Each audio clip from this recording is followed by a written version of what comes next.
Have you ever saved a YouTube video to watch later, but then couldn't find where that list actually is on your desktop? Yeah, it happens to a lot of us.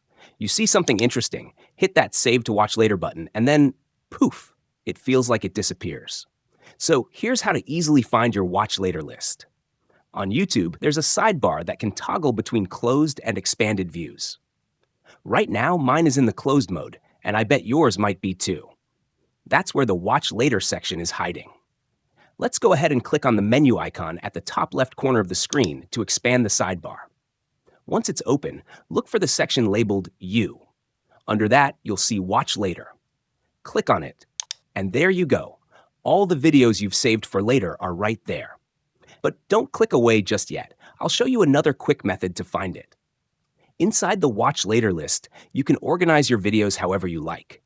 Click on Sort to arrange them by newest, oldest, most popular, or even manual order if you prefer.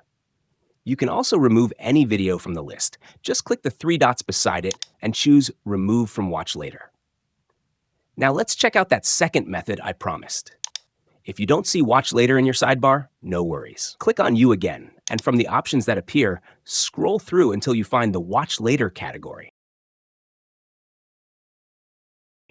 You can also click View All to display every saved list. And just like that, you'll be back to your Watch Later video. Pretty simple, right? Quick and easy, once you know where to look. Thanks for watching. If this video helped you out, don't forget to like, share, and subscribe to Zimist Coded for more useful YouTube and tech tutorials. See you in the next one.